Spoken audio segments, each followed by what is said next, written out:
नमस्कार दोस्तों, चुनावी मौसम है, देश के अंदर चुनाव चल रहे हैं। ऐसे में जिसे टिकट मिल जाए वो खुश होता है और जिसे टिकट न मिल जाए वो उठकर घर बैठ जाता है या पार्टी के प्रचार से किनारा कर लेता है। लेकिन पार्टी भी उन आदमियों का पूरा ध्यान रखती है, उन राजनेताओं पर पूरी नजर रखती है जिनके द्वारा पार्टी को फायदा होता है और पार्टी उन लोगों को कभी भी दरकिनार नहीं कर सकती, चाहे समय लगता हो और थोड़ी देर के बाद उन्हें मना लिया जाता है। और कहा जाता है राजनीति के अंदर कि किसी के लिए दरवाजे कभी बंद नहीं होते, राजनीति के दरवाजे सभी के लिए हमेशा खुले रहते हैं।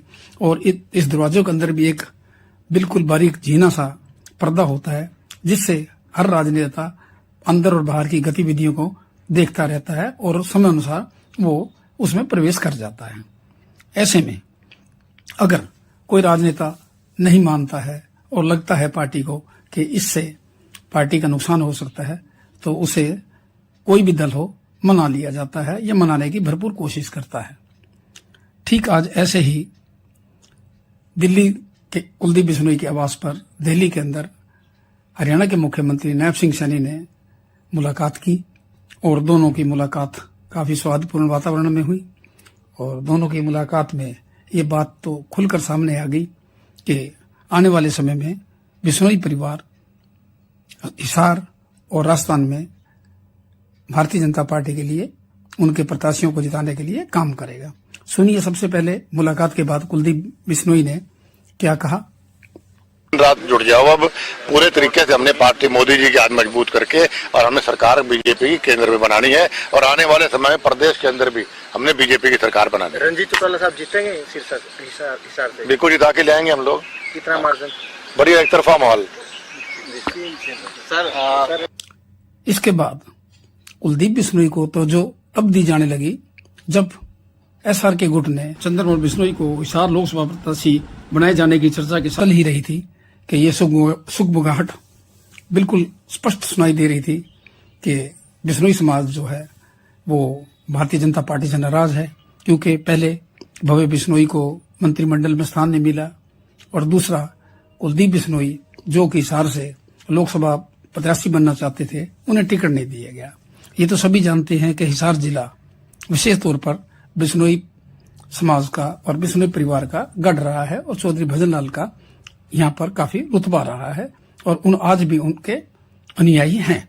ऐसे में कुलदीप बिश्नोई भव्य बिश्नोई का यहाँ के भाजपा प्रत्याशी रणजीत चौटाला के चुनाव प्रचार से दूर रहना पार्टी को अखर रहा था और पार्टी उम्मीद करती थी कि वो कभी न कभी रणजीत सिंह चौटाला के लिए कार्य करेंगे। लेकिन ऐसा न होता देख आखिर में नायब सिंह सैनी मुख्यमंत्री हरियाणा ने आज दिल्ली आवास पर कुलदीप बिश्नोई और उसके परिवार से मुलाकात की। क्या कहा चीफ मिनिस्टर नायब सिंह सैनी ने, आप भी सुनिए। रास्ते के ऊपर आया था, अच्छा लगा है परिवार में आकर के, परिवार के सभी सदस्यों को आज मिलना हुआ है और आने वाला जो समय है उस समय के अंदर हम 10 की 10 लोकसभा की सीटें बड़ी मजबूती से जीतेंगे। कमल का फूल खिलेगा। नरेंद्र मोदी जी को तीसरी बार प्रधानमंत्री बनाने में हमारी हरियाणा की अहम भूमिका होगी और उसके अंदर कुलदीप जी का भी एक हाथ बड़ा उसके अंदर होगा। तो कहाँ कुलदीप जी प्रचार करेंगे सर? कहाँ करेंगे? वो उसकी बैठ करके सारी रचना बनती है, योजना बनती है पार्टी के अंदर बैठ करके कहाँ कहाँ ड्यूटी लगेगी, क्योंकि जहाँ भी ड्यूटी लगेगी और जिस नेता की भी ड्यूटी लगेगी वहाँ पर वो जाएंगे। सर कांग्रेस अभी तक टिकट नहीं बांट पाई है, बीजेपी के तमाम प्रत्याशी मैदान में है सर, लगातार देरी देखने को मिलती है नजर है, किस तरीके से उनकी रणनीति को देख रहे हैं? कांग्रेस में मंथन चल रहा है, क्योंकि जो बड़े नेता हैं चाहे भूपेंद्र सिंह हुड्डा थे, पिछली बार चुनाव लड़े थे, रह गए थे, अब की बार कहीं न कहीं उनके मन में इस बात का डर है कि अब की बार भी हम हार ना जाएं और उस हार के डर के कारण वो कहीं न कहीं मैदान में उतरने से डर रहे हैं और किसी न किसी के ऊपर कभी किसी पे हाथ रखते हैं, कभी किसी पे हाथ रखते हैं। और हमारा युवा है भव्य, आगे आ जाओ भव्य जी, भव्य हमारा ये युवा है, आने वाले समय का नेता है हमारा और मिलकर के हम मजबूती से 10 की 10 लोकसभा की सीटें और करनाल में भी एक कमल का अंक शुभ होता है और 11 के 11 कमल के फूल खिलेंगे और नरेंद्र मोदी जी देश के तीसरी बार प्रधानमंत्री बनेंगे और वहां पर भी कमल का फूल खिलेगा। नामांकन 6 को रहेगा ना सर? 6 तारीख को। सर कांग्रेस के मैनिफेस्टो को लेकर लगातार चीज है वो देखने को मिलती है। प्रधानमंत्री ने निशाना साधा कि मंगलसूत्र लेने तक का जो काम है वो कांग्रेस कर देगी। सर विरासत टैक्स को लेकर भी कांग्रेस के नेताओं का बयान निकल कर सामने बयान दिया है विरासत टैक्स वाला से। देखिए, क्योंकि उनकी सोच रही है, जिस प्रकार का उनकी सोच है वो जगजाहिर हो जाती है।